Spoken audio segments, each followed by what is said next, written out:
GKS Bros Production, 7 Seas and 7 Hills Production தயாரிப்பில் மிர்ச்சி சிவா ராம் கூட்டணியில் பறந்து போ ஜூலை 4 முதல் திரையரங்குகளில். Chennai Silks and Aha Oho Adi Sale. Summer holidays வந்தாச்சு, நம்ம GT Holidays வந்தாச்சு. GT Holidays, South India's #1 travel brand. மக்களை காப்போம் தமிழகத்தை மீட்போம் அப்படின்னு எதிர்க்கட்சி தலைவர் எடப்பாடி பழனிசாமி இன்னைக்கு பேரணியை தொடங்கியிருக்காரு. தமிழகம் முழுக்க அவர் பயணம் போறாரு. அதுல முதல் கட்டமா 7ஆம் தேதியிலிருந்து 21ஆம் தேதி வரைக்கும் அந்த பயண திட்டம் குறிப்பிடப்பட்டிருக்கு. இதுல அமித்ஷா வருவார், தொடங்கி வைப்பாருன்னு சொல்லப்பட்ட நிலையில தமிழக பாஜகவினுடைய முன்னாள் மாநில தலைவரே அதுல கலந்துப்பாருன்னு சொல்லி கடைசி நேரத்தில் கலந்துக்கல. தமிழக பாஜக முன்னாள் தலைவர் இப்ப மிகப்பெரிய மன உளைச்சல்ல இருக்காரு. அப்பட்டமா நிறைய விஷயங்கள் பேசப்படுது. அதனுடைய பின்னணி குறித்து விரிவா பேசிடுவோம். அதே மாதிரி பீகார் தேர்தல் குறித்தும் பல விஷயங்கள் விவாதிக்கப்பட்டு வருது. பீகார்ல மிகப்பெரிய ஒரு சிக்கல் ஏற்பட்டிருக்கு ஆளும் பாஜக கூட்டணிக்கு அப்படிங்கிற தகவலும் சொல்லப்படுது. எல்லாத்தையும் விரிவா பேசிடுவோம். Welcome to sensation.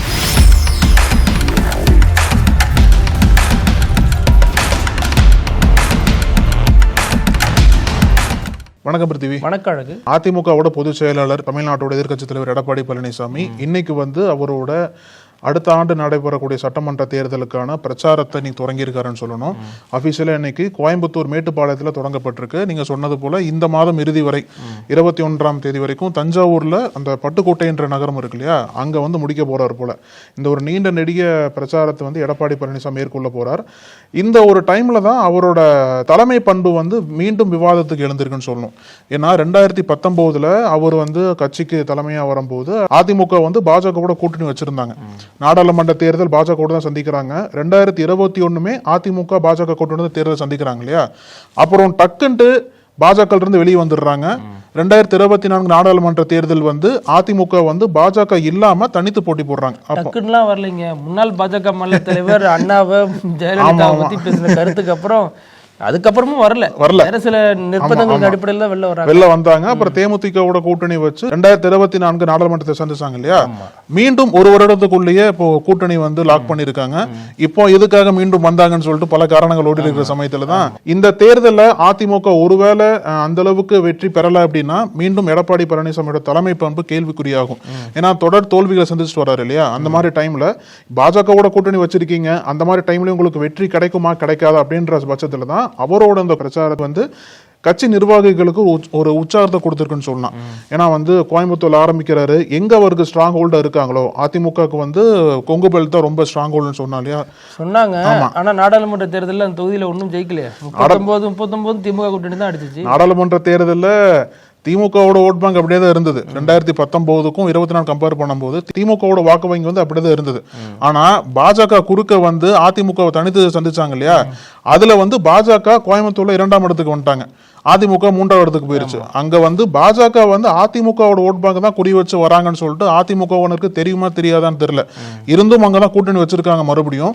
இந்த மாதிரி பல கணக்குகள் போயிட்டு இருக்கிற சமயத்துல தான் இந்த ஒரு பிரச்சாரத்துல பல முக்கியமான விஷயங்கள் எடப்பாடி பழனிசாமி பேச போறாரு. இந்த ஒரு பிரச்சாரத்துல நீங்க சொன்னது போலவே தொடக்கத்துல பாஜகவோட முன்னாள் தலைவர் வரலன்னு சொன்னீங்க இல்லையா, அமித்ஷா வரதா சொன்னாங்க, அவரும் வரல இப்போ.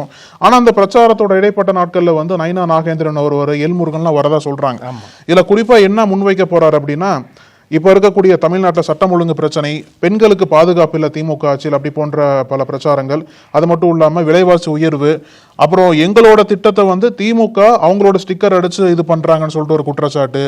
அது மட்டும் இல்லாம திமுக கொடுத்த வாக்குறுதிகள், ஸ்கூல் பேக் சொல்றாங்க, ஸ்கூல் பேக் இந்த பசங்க போட்டோ இருந்துச்சு அதோட கவர்மெண்ட் இஷ்யூ பண்ணாங்களே, நல்ல திட்டம் தான். இல்ல அவரோட இதுபடி நாங்க கொண்டு வந்த திட்டத்துல திமுக அவங்க பேர் வச்சு இது பண்றாங்கல்ல. ஆமா, அது மட்டும் இல்லாம இது வரைக்கும் திமுக கொடுத்த வாக்குறுதிகள் என்ன, எதை நிறைவேற்றிருக்காங்க, எதை நிறைவேற்றல, பெருவாரியா நிறைவேற்றலன்னு சொல்லிட்டு தான் குற்றச்சாட்டு வைக்கிறாரு. அந்த எல்லா குற்றச்சாட்டுகளையும் இந்த சுற்றுப்பயணத்தில் எடப்பாடி பழனிசாமி பேச போறாரு. இதன் மூலம் மக்களை காப்போம் தமிழகத்தை மீட்போம் அப்படின்ற ஒரு டாக்லைனோட பிரச்சாரம் முழுக்க இந்த மாசம் இறுதியில முடிய போது. அடுத்து வரக்கூடிய நாட்கள்ல பாட்டு, இந்த இதுக்கு ஒரு பாட்டு ரெடி பண்ணாங்க. அந்த பாட்டோட ஓப்பனிங் சாங்கே வந்து ஓப்பனிங் மியூசிக்கே தாவேக்கா மியூசிக்கோட அப்படியே மேட்ச் ஆகுது. ரெண்டுத்தையும் கேட்டீங்கன்னா ஒரே மாதிரி இருக்கும். அவர் ஒரு பாட்டு வெளியிட்டார் இல்லையா, அந்த பாட்டும் எடப்பாடி சமீபத்தில் இதுக்காக வெளியிட்ட பிரச்சார பாடலும் ஒரே மாதிரி இருக்கு. மியூசிக் நல்ல காப்பிரைட் அடிக்காம இருந்தா சரிதான். காப்பிரைட் கண்டிப்பா அடிச்சிருவாங்கன்னு நினைக்கிறேன். இதுல இன்னொரு விஷயம் எனக்கு, ஒரு சுற்றுப்பயணம் ஒரு பக்கம் இருந்தாலும் சுற்றுப்பயணம் போறதுக்கு முன்னாடி எடப்பாடி என்ன மாதிரியான ஒரு மெசேஜ் பாஜக கொடுத்தாரு நீங்க பார்க்கணும். அது வந்து அதிமுகவினுடைய அமைப்பு செயலாளராக இருக்கக்கூடிய அன்வர் ராஜா பேசின ஒரு விஷயம். தமிழகத்துல பாஜக காலூன்ற முடியாது அப்படிங்கிறது, எப்படி கூட்டணியிலே வச்சுக்கிட்டு இவங்க தான் எடுத்துட்டு வந்து ஆனா காலூன்ற முடியாது அப்படின்னு சொல்றாரு. அன்வர் ராஜாவை பொறுத்த வரைக்கும் அதிமுக தொண்டர்களினுடைய மனநிலையை பிரதிபலிக்கிறார். கடந்த காலங்களில் அப்படி பிரதிபலிச்சதன் விளைவாக தான் கட்சி விட்டு ஓரம் கட்டப்பட்டார், மறுபடியும் கட்சியில் இணைத்துக் கொள்ளப்பட்டார். அவர் எம்ஜிஆர் காலத்து அரசியல்வாதி, எம்ஜிஆர் கட்சி தொடங்குறதுல இருந்து அவர் கூட இருந்து அரசியல் பண்ணிட்டு வந்தவர். இப்ப மீண்டும் கட்சிக்குள்ள வந்தாலும் அவர் வந்து சிறுபான்மை மக்களை பிரதிநிதித்துவப்படுத்துறாருங்கிற அடிப்படையில் இந்த கருத்தை முன் வச்சிருக்காரு. இந்நேரம் வந்து எடப்பாடி பழனிசாமி அவர் வந்து கண்டிச்சிருப்பார், அது விரும்பல அப்படின்னா, அல்லது இன்னும் 2-3 நாட்கள்ல அந்த அறிவிப்பு வெளியாகலாம். அப்படி வராத பட்சத்துல அது எடப்பாடியினுடைய கருத்தை தான் பொருள் கொள்ளப்படும். எல்லாமே இபிஎஸ் லேட்டா தானே கொடுத்துட்டு இருக்காரு. ஆமா, இதுவுமே வந்து ஏன் சொல்றாங்கன்னா, சிறுபான்மை மக்கள் இனிமே அதிமுக ஓட்டு போட மாட்டாங்க அப்படின்னு ஒரு மனநிலை உருவாயிடுச்சு. அந்த நெரேட்டிவ் திமுக ரொம்ப அழகா செட் பண்ணிட்டாங்க. சோ அதற்கு கவுண்டர் அட்டாக் கொடுக்கணும் அப்படிங்கிற அடிப்படையில் தான் எடப்பாடி பழனிசாமி அன்வர் ராஜாவை பேச வைக்கிறதாக சொல்லப்படுது. என்னதான் அன்வர் ராஜா அந்த பேட்டியில அது என்னுடைய தனிப்பட்ட கருத்து அப்படின்னு சொல்லியிருந்தாலும், தனிப்பட்ட கருத்து பிரதானமா பேசப்படும் தெரியாம அவர் சொல்லியிருக்க மாட்டார். எம்ஜிஆர் காலத்து அரசியல்வாதி அவ்வளோ எளிதில் ஒரு வார்த்தையை விட்டுற மாட்டார். சோ பாஜக காலூன்ற முடியாதுன்னு சொல்றாருன்னா, இந்த எலெக்ஷனுக்குள்ள பாஜகவை கழட்டி விடுறதுக்கான முடிவுகளும் அதிமுக ஒரு மைண்ட் செட்ல இருக்குன்னு சொல்லப்படுது. ஒருவேளை நம்மள தேர்தல் நெருக்கத்துல பிஜேபி இன்னும் கொஞ்சம் நம்மள நெருக்கடிக்கு உள்ளாக்கனா, அதை கழட்டி விட்டுட்டு அதற்கு பல விஜய சேர்த்துக்கலாம். அதற்கு அடுத்து அவங்க ரைடு இந்த மாதிரி பல பிரச்சனைகள் கொடுத்தாலும் தேர்தலில் அது நமக்கு சாதகமாக தான் போகும். பிஜேபியை கழட்டி விட்டா நிச்சயமா நம்ம வெற்றி வாய்ப்பு நிறைய இருக்கு அப்படின்னு எடப்பாடி நம்புறதாக சொல்லப்படுது. அதற்கு ஒரு முன்னோட்டமாக தான் அன்வர் ராஜா வச்சு பேச விட்டுருக்காரு. பாஜக இனிமே தமிழகத்துல கால் விட்டுறாது அப்படின்னு. உடனே செய்தியாளர்கள் வந்து பாஜக முன்னாள் தலைவர்கிட்ட கேட்கிறாங்க, இதை பத்தி என்ன கருத்து சொல்றீங்க அப்படிங்கிறப்ப, நான் ஒரு தனி மனிதன் இதை பத்தி எல்லாம் கருத்து சொல்ல மாட்டேன், நான் வந்து சொல்றேன், பேசுறப்ப எல்லாத்தையும் பேசுறேன், எல்லாத்துக்கும் சொல்லணும் அவசியம் கிடையாதுன்னு சொல்லிட்டு ஒரு கருத்து வைக்கிறாரு. அது மட்டும் இல்லாம நேத்தி அமித்ஷா வரதா சொன்னதே பிஜேபியோட அந்த பூத் ஏஜென்ட் மீட்டிங்க்கு வரதா இருந்துச்சு. இங்க காட்டாங்குளத்துல நடந்தாங்க. அமித்ஷா வராதனால அதுல எச் ராஜா போன்ற கட்சியினுடைய முன்னணி நிர்வாகிகள் பலரும் கலந்துக்கிட்டாங்க. அதுல இவர் கலந்துக்கலங்க, பாஜக முன்னாள் தலைவர் கலந்துக்கல. சரி, அதுலதான் கலந்துக்கலையே, ஏதோ மனஸ்தாபத்துல இருப்பாருன்னு பார்த்தா இன்னைக்கு ஒரு இன்ஸ்டால போஸ்ட் போட்டிருக்காரு. அவர் என்ன சொல்லியிருக்காருன்னா, அரசியல் வந்து நமக்கு பொறுமையை போதிக்கும், ஆனா கிரிக்கெட் நம்மளோட பொறுமையை சோதிக்குங்கிற வகையில அவர் ஒரு போஸ்ட் போட்டிருக்காரு. யாருக்கு சொல்றாரு, என்ன மெசேஜ் சொல்றாரு, இல்ல கீழே கமெண்ட் போடுறாங்க அவர் ஆதரவாளர், இறங்கி அடினா இறங்கி அடிப்புன்னு பார்த்தா ஏன் இப்படி டிஃபென்ஸ் ஆடிட்டு இருக்க, அஃபென்சிவா அப்படிங்கிறாங்க. அவரும் தடுமாறுறாரு, எந்த பக்கம் நிக்கிறதுன்னு தெரியல. அப்புறம் தனியா கட்சி ஆரம்பிக்க போறாருங்கிற கருத்து மீண்டும் பழையபடி உலாவுறது.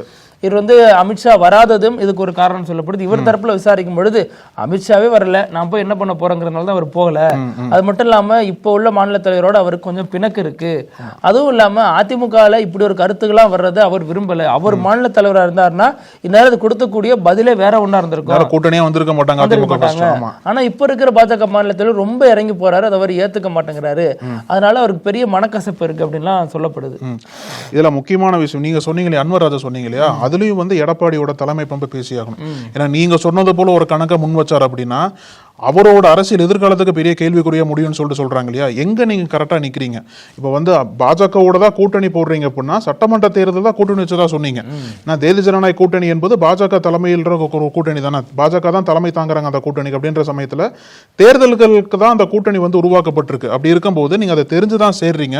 ஆனா தேர்தல் நெருங்கும் போது டக்குண்டு வந்து அங்கிருந்து வந்துட்டு விஜயை கூப்பிட்டீங்க அப்படின்னா மக்களோட மனநிலை எப்படி இருக்கும்? நீங்க 8 மாசம் தான் இருக்கு தேர்தலுக்கு, அந்த அடுத்த ஆண்டு மார்ச்ல வந்து அதை தேர்தல் அறிவிச்சிருவாங்க இல்லையா. அதுக்குள்ள நீங்க வந்து இப்பயே கூட்டணி எல்லாம் பேச்சுவார்த்தை முடிஞ்சு சுற்றுப்பயணம் தொடங்கக்கூடிய நேரத்துல மீண்டும் கூட்டணி கணக்கை எடப்பாடி பழனிசாமி மாத்தினார் அப்படின்னா அது பாஜகவையும் பகுச்சுக்கிற மாதிரி இருக்கும். ரெண்டாவது தமிழக மக்களுக்கும் ஒரு குழப்பமான சூழ்நிலை வந்துச்சுன்னு வச்சுக்கோங்களேன். ஏன்னா பாஜக தொடர்ந்து அதிகாரத்தில் பங்கு அப்படிங்கறது ரொம்ப குறியா இருக்காங்க. ஆமா, தொகுதி அதிகம் கேட்கறாங்க இல்லங்கிறது அவங்களோட அரசியல் கொள்கையே அதுதான். எல்லா மாநிலங்களையும் நம்ம ஆந்திரால பாக்குறோம் இல்லையா, ஆந்திரால பாக்குறோம், மகாராஷ்டிரால பாக்குறோம், எல்லாத்துலயுமே கூட்டணி இருந்தாலும் அதிகாரத்துல பங்கு வேணும்னு சொல்லிட்டு அவங்க தொடர்ந்து பேசிட்டு வருவாங்க. 20 எம்எல்ஏ எம்எல்ஏ வச்சிருந்தாலும் அதிகாரத்துல பங்கு வருவாங்க, 2 எம்எல்ஏ கட்டாலும் அதுல ஒரு அமைச்சர் பதவி இருக்கும். அந்த ஒரு அமைச்சருங்கிறவர் என்ன மாதிரி ரியாக்ட் பண்ணுவார் ஒருவேளை அதிமுக ஆட்சி அமைஞ்சான்னா, அதிமுக கொள்கைகளுக்கு நேர் எதிரான விஷயங்களை ஒரு பிரதானப்படுத்தி அரசியல் பண்ணுவார். ஸோ அதெல்லாம் அதிமுக பெரிய பிரச்சனையா, தலைவலியா, நெடும் தலைவலியாவே மாறிடும்.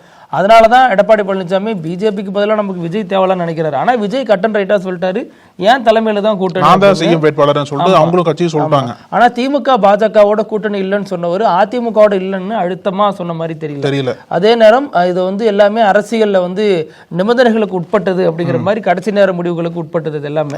அது இருந்தாலும் வந்து அதிமுகவை பொறுத்த வரைக்கும் இப்போதைக்கு இதை இந்த ஒரு பிரச்சாரம் எடப்பாடியினுடைய இந்த பயணங்கிறது சின்னதா ஒரு நம்பிக்கை கொடுத்திருக்கிறதாக அந்த தொண்டர்கள் மத்தியில் பேசப்படுது. இருந்தாலும் பாஜகவோட இருக்கிற கூட்டணிங்கிறது தொண்டர்களை இன்னும் வந்து ஒரு உற்சாகம் இன்மையிலே வச்சிருக்கு. எப்படி இருந்தாலும் நம்ம பாஜக இருந்தா நமக்கு ரொம்ப பெரிய வீக்கனா தான் இருக்கும். இன்னமும் ஜெயக்குமார் லேம்லேட்டுக்கு வரலங்க, இன்னும் மீடியால பேசல. நீங்க சொன்னது போல இருக்காரு. அந்த ஏன்னா அவ்வளவு பெரிய தலைவருக்கு அந்த அதிருப்தி இருக்கு அப்படின்னா நிர்வாகிகள் கண்டிப்பா இருக்கும், தொண்டர்களுக்கு. அதுக்கு ஏன்னா எல்லா விதமான மக்கள்கிட்டையும் பிரச்சாரம் பண்ணணும் அப்படின்னா, அப்போ சிறுபான்மையிட்ட பிரச்சாரம் பண்ணும்போது நிச்சயமா அவங்க கேள்வி கேட்பாங்க. எதற்காக வந்து முன்னாடி உங்க தலைவர் நிலைப்பாடு மாத்தினாரு, இப்ப நீ மீண்டும் நிலைப்பாடு மாத்தி பாஜகவோட சேர்ந்திருக்கேன்னு சொல்லிட்டு அந்த கேள்வியில எதிர்கொள்ள வேண்டிய தேவை இருக்கும் இல்லையா? அந்த ஒரு அதிருப்தி, அந்த ஒரு குழப்பம் என்பது அந்த நிர்வாகிகள்ட்ட மட்டும் இல்லாம தொண்டர்கள்ட்ட அதிகமா இருக்கு. ஏன்னா தொண்டர்கள் தான் கீழே வேலை பார்க்க போறாங்க. அப்படின்ற சமயத்துல அந்த தொண்டர்களுக்கு அந்த அதிருப்தி நிச்சயமா இருக்குன்னு தான் சொல்லணும். இதை வந்து ஹேண்டில் பண்றதுக்கு மீண்டும் ஒரு சிக்கல் எடப்பாடி பழனிசாமி காத்திருக்குன்னு தான் சொல்லணும். அந்த ஒரு கேம்பெயின் பண்றாரு, கேம்பெயின்ல பாஜக தலைவரும் கலந்துக்க போறாங்க அப்படின்ற சமயத்துல கிரவுண்ட் ரியாலிட்டி என்ன அப்படின்றத வந்து புரிஞ்சுக்கணும். ஏன்னா இந்நேரம் தலவாய் சுந்தரத்தை தூக்கி போட்ட மாதிரி, ஒரு RSS ஃபங்க்ஷன் கொடியசைச்ச தலவாய் சுந்தரத்தை தூக்கி போட்ட மாதிரி RSS ஃபங்க்ஷன்லயே கலந்துகிட்டு RSS தலைவருக்கே பரிசு பொருட்கள் தான் கொடுத்த SP வேலுமணி என்ன பண்ணாருங்கிற கேள்விதான் இப்ப தூக்கி நிக்குது. அப்ப வந்து கூமு இது கூப்பி, அது கூட்டணிக்கு முன் தலவாய் சுந்தரத்தை தூக்குனாரு, கூட்டணிக்கு பின் வந்ததுக்கு அப்புறம் கை வைக்க பயப்படுறாரு. அதுவும் கொஞ்ச நாள்லயே அவர் சேர்த்துக்கிட்டாரு தலவாய் சுந்தரத்தை. இருந்தாலும் சின்னதா ஒரு அதிருப்தி வெளிப்படுத்தினாரு. இது அதிமுக இன்னமும் கொள்கையோட இருக்குங்கிற மாதிரி எல்லாம் பேசப்பட்டுச்சு. ஆனா இப்ப RSS இந்த பிரச்சனையை SP வேலுமணியை கண்டும் காணாம விடுறதுங்கிறது, பிஜேபியோட கூட்டணி வைங்க, RSS கூட ஏன் கூட்டணி வச்சிருக்கீங்க அப்படிங்கறதா இன்னைக்கு பிரதான பேசு பொருளாகவும் ஒரு விவாதத்துக்குரிய ஒன்னாவும் மாறிட்டு இருக்கு. அதுவும் இல்லாம பிஜேபியும் 2 ஆப்ஷன் வச்சிருக்கதா சொல்றாங்க. SP வேலுமணி, செங்கோட்டையன் 2 பேரையும் களத்துல தயாரா இருங்க, எப்ப வேணாலும் உங்களுக்கான வாய்ப்பு வரும்னு சொல்லி வச்ச மாதிரியும் சில விஷயங்கள் பேசப்பட்டு. ஆனா இன்னைக்கு அந்த அதிமுக அந்த எடப்பாடி பழனிசாமி தொடங்க அந்த கேம்பெயினை ஸ்டார்ட் பண்ணார்ல, அந்த இதெல்லாம் செங்கோட்டையன் இருந்த மாதிரி தெரியலையே. அதான் செங்கோட்டையன் அதுக்கப்புறம் ஆக்டிவாவே இல்ல இருக்கிறாரு, ஒளிஞ்சு கட்சிக்குள்ள இருக்கிறாருன்னு தெரியாத அளவுக்கு இருக்காரு. இப்போ நம்ம விஜய் பத்தி பேசணும் இல்லையா? விஜய் பத்தி பேசும்போது பிரசாந்த் கிஷோர் பத்தியும் பேசி ஆகணும். ஒரு சின்ன ஒரு லைன் ஆட் பண்ணலாம்னு நினைக்கிறேன். ஏன்னா இந்த பிப்ரவரி மாதத்துல வந்து அந்த முதல் ஆண்டு கூட்டத்தை நடத்தினாங்க இல்லையா தாவேகாரங்க, அப்போ பிரசாந்த் கிஷோர் வந்து விஜய்க்கு ஆதரவா நின்னர். ஐ மீன் விஜய்க்கு வெளிப்படையா வேலை பார்க்கல, இருந்தாலும் விஜயோட வெல்விசரா நான் வந்திருக்கேன்னு சொல்லிட்டு அங்க பல கருத்துக்கள் பதிவு பண்ணார் இல்லையா? ஏன்னா ரெண்டாவது என்ன சொன்னார் அப்படின்னா, விஜய்க்கு வந்து நாங்கள் வேலை பார்க்க தேவையே இருக்காது, ஏன்னா விஜய் ஆல்ரெடி வந்து தமிழகத்தோட புதிய நம்பிக்கையா இருக்கார் அப்படின்ற மாதிரி பல கருத்துக்களை பதிவிட்டார். இப்போ வந்து தேர்தல் நெருங்கினருங்க அவங்க கட்சியும் கொஞ்சம் கையெழுத்தெல்லாம் போட மாட்டேன்னு சொன்னார் இல்லையா? இப்போ தேர்தல் நெருங்கினருங்க விஜயோட கட்சியும் கொஞ்சம் தீவிரமா வேலை பார்க்க ஆரம்பிச்சிருக்காங்க. இந்த டைம் தான் பிரசாந்த் கிஷோர் வந்து விஜய்க்கு வந்து டாடா கட்டியிருக்காரு. எதுக்கு பெரிய நம்பிக்கையோட ஒரு அழைச்சிட்டு வந்தாரு, ஆதவர்தனும் அழைச்சிட்டு வந்ததா சொல்லப்படுது இல்லையா? விஜய் வந்து ரொம்ப பெருசா நம்பினார். மேடையில் அவரோட முகத்தை பார்க்கணும், புலகாங்கிதம், அவ்வளவு ஒரு மகிழ்ச்சி, என்னமோ ஜெயிச்ச மாதிரியே ஒரு ரியாக்ஷன் கொடுத்தாரு. ஆனா இப்ப என்னடான்னா டேக்கா கொடுத்துட்டு போயிட்டாரு. ஆமா, இப்போதைக்கு பாய் அப்படின்ற மாதிரி சொல்லியிருக்காரு. என்ன ஆலோசிச்சு முடிவெடுப்பாங்க. என்ன காரணம் அப்படின்னா, பீகார் தேர்தல் அவரோட கட்சி ஜன்சுராஜ் போட்டி போடுறாங்க இல்லையா, அதுல அவர் பிஸியா இருக்காரு போல. அதனால வந்து விஜய்க்கு இப்போ டாடா கட்டியிருக்காரு. அது மட்டும் இல்லாம இன்னொரு விஷயம் என்ன அப்படின்னா, அவரோட சேர்ந்த பணியாளர்கள் இருப்பாங்கல்ல, அவங்களும் விலகி இருக்காங்க. இன்னும் கொஞ்சம் குறிப்பிட்ட பேர் மட்டும் ஆதவர்ஜனா நடத்தக்கூடிய நிறுவனம் இருக்கு இல்லையா, அங்க வேலை பார்த்துட்டு இருக்கிறதா சொல்றாங்க. இப்போ இன்னொன்னு என்னன்னா, இந்த ஏஜென்சிஸ்ல இருக்காங்களே, கன்சல்டிங் ஏஜென்சில இருக்காங்க இல்லையா, இந்த கன்சல்டிங் ஏஜென்சிஸ்க்கு வந்து தமிழ்நாடு ஒரு பொன் முட்டையிடும் பார்த்தா மாறிடுச்சான்னு பார்க்கணும். ஏன்னா பல கட்சிகளுக்கு பல நிறுவனங்கள் வேலை பார்த்துட்டு இருக்காங்க. இப்போ விஜய்க்கு அப்ரோச் பண்றதுக்கு முன்னாடி பிரசாந்த் கிஷோர் அதிமுக பக்கம் போனதா ஒரு கேள்வி இருந்தது. அதிமுக தான் ஃபர்ஸ்ட் அப்ரோச் பண்ணாரு, அதிமுக வேண்டான்னு சொல்லதுக்கு அப்புறம் தான் அவர் வழியே எல்லாம் விஜய் பக்கம் வந்தாருன்னு சொல்ற ஒரு கருத்து இருக்கு இல்லையா? ஏன்னா இங்க இருக்கக்கூடிய தமிழக கட்சிகள் வந்து எல்லா கட்சிகளுமே அந்த அளவுக்கு கொஞ்சம் கையில பணம் வச்சிருக்கிறதுனால இங்க வந்து வேலை பார்த்தோம் அப்படின்னா அவரோட அரசியல் கட்சிக்கு அவரோட அரசியல் லாபத்துக்காக ஒரு பக்கம் நிறைய பணம் ஈட்டலாம் அப்படின்ற ஒரு நம்பிக்கை அவருக்கு இருக்கலாம். இல்ல அவர் தெரியாதா முதல்ல இந்த மாதிரி விஜய்க்கு ஆதரவு சொல்லிட்டு இங்க வர்றப்பயே 5 வருஷம் பீகார்ல முடிகிறப்ப எலெக்ஷன் ஒரு அப்படின்னு தெரியாதா? அப்ப ஏன் வந்து இப்ப முடிவெடுக்கிறாரு அப்படின்னா என்ன காரணம் சொல்லப்படுதுன்னா, இங்க விலகிக்கலாம் எப்படி இருக்கும்னு தெரியல விஜய்க்கு. ஆமா, இங்க வந்து விஜய்க்கு இன்னும் களம் வந்து சாதகமா இல்ல, சும்மா நம்ம இதுல வந்துட்டோம்னா மறுபடியும் நம்ம தோத்த ஒருத்தரா கணக்குல வைப்பாங்க அப்படிங்கிற ஒரு பயமும் இருக்கிறதா சொல்லப்படுது. ஏன்னா திமுகவை பொறுத்த வரைக்கும் 2021 இயல்பாவே திமுக ஆதரவான ஒரு மனநிலை மக்கள் மத்தியில் இருந்துச்சு. அதிமுக எதிர்ப்பு மனநிலை பயங்கரமா இருந்தது. அதுதான் திமுக ஆதரவா அதுல அவர் அறுவடை பண்ணிக்கிட்டாரு. ஆனா அதே திமுக 2016 அவர் ஜெயிக்க வச்சிருப்பாருன்னா அது கேள்விக்குறிதான். சோ காலத்துக்கு ஏத்த மாதிரி அந்த வெற்றி வாய்ப்பு இருக்கிற நேரத்துல வெற்றி குதிரையில ஏறி சவாரி பண்றதுதான் பிரசாந்த் கிஷோரோட வேலை. இதுல கொஞ்சம் இருந்து அனலைஸ் பண்ணிருப்பாரு. ஒரு பார்ட் டைமா கொஞ்சம் ஒர்க் பண்ணிட்டு கொஞ்சம் அமௌண்ட் வாங்கினாரா நமக்கு தெரியாது. சோ அதனுடைய அடிப்படையில வந்தாரு, வேலையை முடிச்சு கிளப்பிட்டாருங்கிற மாதிரி இப்ப விவாதிக்கிறாங்க, பேசிட்டு வராங்க. அவரோட கணக்கே வந்து எந்த கட்சி வெற்றி பெறுமோ அந்த கட்சியில சேர்ந்து என்னாலதான் வெற்றி பெறும்னு சொல்லிட்டு மார்க்கெட்டிங் பண்றது கணக்கு தானே. இப்ப விஜயோட சேர்ந்து இருப்பாரு, கொஞ்சம் ஒர்க் அவுட் ஆகலன்னு சொன்னோன்னே எனக்கு ஆல்ரெடி ஒரு கட்சி இருக்கு பீகார்ல, அதனால நாங்க போறோம்னு சொல்லிட்டு இப்போதைக்கு விடைபெற்றிருப்பார். இப்போதைக்கு விடைபெற்றாலே அது கிட்டத்தட்ட விடைபெற்ற அர்த்தம் தான் இருக்கும். ஏன்னா கனெக்ஷன்ல இருக்கிறவங்க அதை போய் வெளிப்படுத்த மாட்டாங்க. இப்போதைக்கு விடைபெறுகிறேன்னு சொன்னாலே மீண்டும் வந்து வேற ஏதாச்சும் ஒரு விஷயங்களுக்காக தேவைப்படும் அல்லது பேச போறோம் அப்படிங்கிற ஒரு பொருள்ல தான் அதை அப்படியே சஸ்பெண்ட் பண்றாங்க. இப்ப இந்த ஆண்டு நவம்பர்ல பீகார் தேர்தல் நடக்க போகுது இல்லையா?